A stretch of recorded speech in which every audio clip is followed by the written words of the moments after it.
In the not-so-distant past, we compiled a list of bizarre wrestling games and presented them for your entertainment. We found car wrestling, card wrestling, and even cardboard wrestling, and these were just the tip of the loud, sweaty iceberg. The wacky worlds of professional grappling and video games regularly merge with the most unusual results, and let's face it, even the standard licensed WWE games can get pretty weird. As such, when developers decide to take things in especially unusual directions, the strangeness levels fly off the charts quicker than Shane O'Mac flying off the side of the Titantron. Here's a static picture because WWE will sue us. We've managed to assemble a roster of 10 more wrestling oddities that looked at the concept of muscular men and women in outrageous costumes pretending to fight and said, this isn't weird enough. I hope you've all got your seatbelts on, because this is going to be one wild ride. I'm Walrus Wrestling Federation two-time Hall of Famer Ben from TripleJump, and here are 10 more of the strangest wrestling video games. Number 10. Wrestling Revolution 3D. Starting out as a wrestling game for mobile, this retro-looking grappler was later released for PC in 2014 and is absolutely packed with crazy content. Upon initial examination, you might be forgiven for thinking that Wrestling Revolution 3D is a fairly standard homage to the Nintendo 64 era of wrestling with its simple 3D graphics and arcade-style action. However, there's a lot more going on here than meets the eye. Wrestling Revolution 3D allows players to either take control of a wrestler's career or run things from behind the curtain as the match booker. With moves that can be chained into other moves at any time, a 300-strong editable roster, and no limits on how many wrestlers, weapons, or items of furniture can be piled into the ring, things can quickly get very out of hand. This disregard for sensible limits is evident with just a brief glance over the Steam reviews page, with happy players regaling us with stories of being attacked by referees, having their clothes stolen by rival grapplers, and accidentally killing their opponents by hitting them with ring bells. It sounds less like the wrestling storylines we're used to seeing today, and more like what was actually happening behind the scenes in the 80s and 90s. Seriously, I'm not even joking. Number 9. WCW Backstage Assault.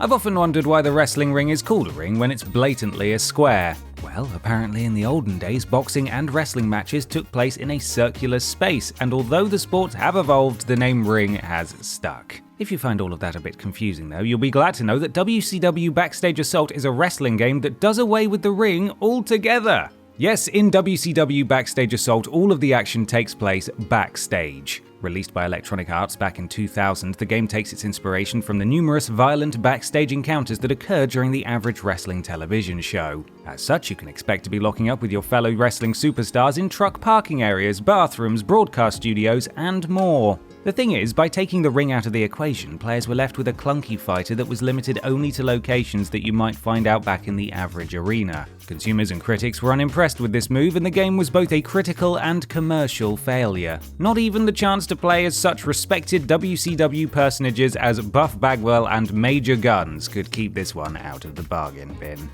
Number 8. WWF In Your House. In the mid-90s, 3D graphics were still fairly new to video gaming, and a lot of traditionally 2D genres were trying to make that difficult jump into the third dimension. 1996's WWF In Your House sidestepped all of that by presenting its wrestling using side-on 2D digitized graphics, resulting in a game that bears more of a visual resemblance to classic Mortal Kombat than anything you might see during a pay-per-view. While WWF In Your House does at least feature wrestling rings, they are placed in some very unexpected locations. For example, Party Boy Shawn Michaels matches take place in a nightclub. The Undertaker's bouts are undertaken in a crypt complete with corpses sitting up in coffins and corner posts made from stacked skulls. Maybe we should investigate that one further. And the British Bulldog fights in front of beefeaters, palaces, and other very London-y things. Absolutely ridiculous. The guy was from Lancashire, you know. WWF In Your House also adds a fantastical flavor to the wrestlers' moves, powering up some attacks by adding fireballs or mystical energies which enable them to toss their foes around and blast them with super-powered special moves at will. Honestly, I don't think I'd let any of those guys in my house. Number 7. Nacho Libre. Nacho Libre is a 2006 movie in which Jack Black plays a Catholic friar who has a secret life as a masked wrestler, using his prize money to fund the orphanage he runs. It's apparently based on the real-life story of Fray Tormenta, a Mexican masked wrestler who used his winnings to fund an orphanage. What a guy. As was the case for many movies in the 2000s, Nacho Libre got its very own video game spin-off. Unable to recreate the titular luchador and his various allies and opponents realistically with the DS's limited graphical capabilities, developer Majesco instead opted for an odd, printed photo-visual style that makes the whole thing look like some kind of wrestling-flavored puppet theater. Not only do players take part in various wrestling matches, either as Nacho Libre himself or as one of the numerous other competitors, but they also undertake various thematically appropriate tasks in the form of mini-games, up to and including dodging cows on a dirt track. Whether you're a trained professional wrestler or you just have to avoid wayward cows on your way home from work, Nacho Libre for the DS really is a game that everyone can relate to. Number 6. Showdown Legends of Wrestling. The third and final entry into the Legends of Wrestling series, Showdown Legends of Wrestling, was released in 2004 by Acclaim. Notable for its roster of Legends of Wrestling, the game was seemingly aimed at fans of sports entertainment's golden era, targeting the nostalgia glands of potential customers.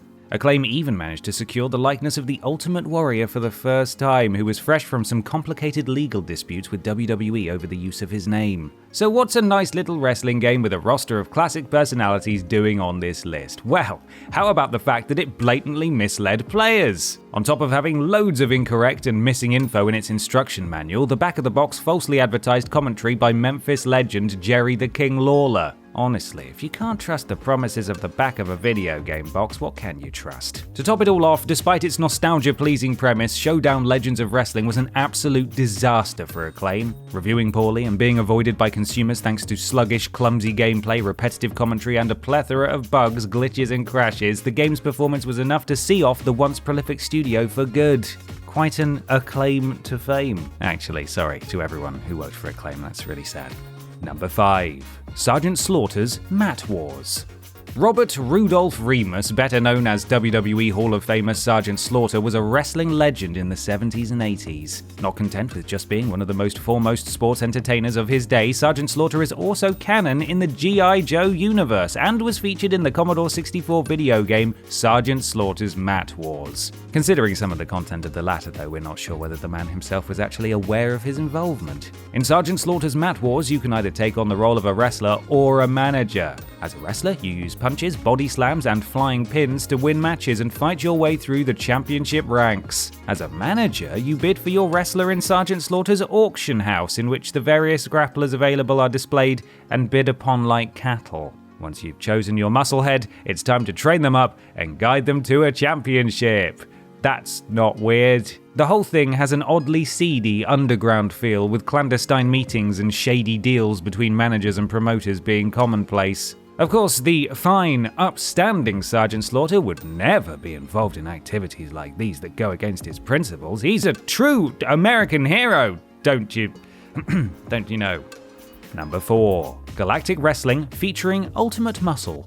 Thick-lipped, bulging-eyed, muscle-bound oddity Kinnikuman is the star of the shonen manga and anime Kinnikuman, which started way back in 1979. Initially more of a superhero series with a pro wrestling twist, Kinnikuman, literally translated as Muscle Man, soon immersed itself fully into the world of wrestling, and over-the-top animated grappling became the focus of the show. In 2002, Galactic Wrestling featuring Ultimate Muscle was released for PS2, featuring the characters from Kinnikuman in a super-powered wrestling extravaganza. The game is a follow-up to the GameCube exclusive Ultimate Muscle Legends vs. New Generation, and almost doubles that game's roster, giving players more than 40 beefy grapplers to step inside the ropes with. Now, this might come as a surprise to you, but most of them are pretty weird. Kinnikuman himself is an incredibly strange dude, but he's nothing compared to this giant brick golem guy with rollers in his chest, or this bloke who can partially turn into a horse when the situation calls for it. As though all of this weren't bonkers enough, the matches take place in some incredibly weird locales, including this mid-air ring with UFOs flying around in the background alongside a giant airborne cruise ship. Simply put, it's just not something you're going to see on your average episode of Monday Night Raw, is it?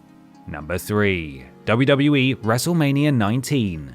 WrestleMania 19 took place in Seattle on March 30th, 2003, and featured such legendary superstars as Hulk Hogan, The Rock, and Steve Austin. The main event was a WWE Championship match between Brock Lesnar and Kurt Angle, probably most famous for Lesnar's mistimed shooting star press attempt in which he almost broke his meaty neck. It was quite the show. But did you know that, according to the GameCube exclusive WWE WrestleMania 19 video game at least, the event was almost ruined before it could even take place? That's right, in the story mode of WWE WrestleMania 19, known as Revenge Mode, your chosen wrestler is fired by WWE overlord Vince McMahon, and you spend the entire rest of the game trying to sabotage his yearly extravaganza as payback. Egged on by the boss's daughter Stephanie McMahon, your chosen superstar will attempt such acts of espionage as delaying arena construction, sinking a ship transporting WWE goods, and destroying a mall. You're a terrorist then, basically.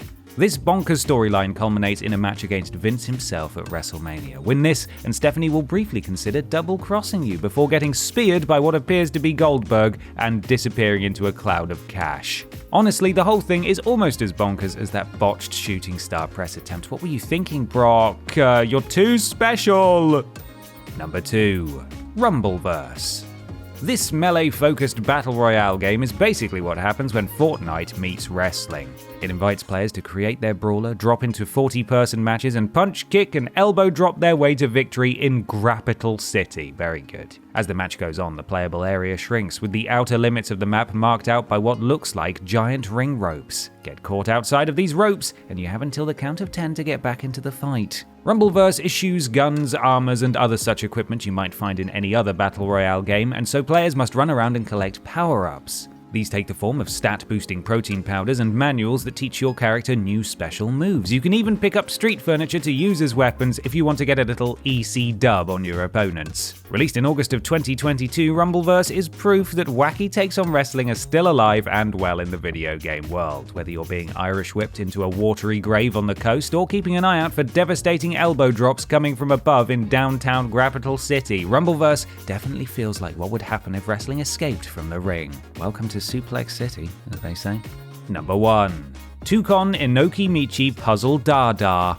Those who are well versed in wrestling history might recognize a famous name hidden in that absolute belter of a title. Antonio Inoki is a big deal in the wrestling world, as he was the first IWGP Heavyweight Champion and the first Japanese WWF Heavyweight Champion, although this reign is not recognized by WWE.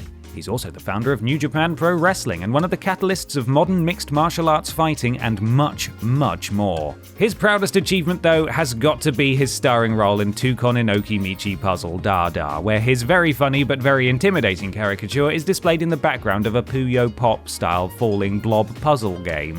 Inoki isn't the only famous face from the Japanese pro wrestling world to be seen flailing around in the background, though, with the likes of Jushin Thunder Liger getting in on the action too. Final time, everybody, here we go. Tukon Inoki Michi Puzzle Dada, which I will never get tired of saying, was released in 2002 for the PS2. Unfortunately, though, the game never made its way to Western shores, which is disappointing for anyone who thought that games like Dr. Robotnik's Mean Bean Machine would have been better with disturbing cartoons of iconic wrestlers splashed all over the screen instead.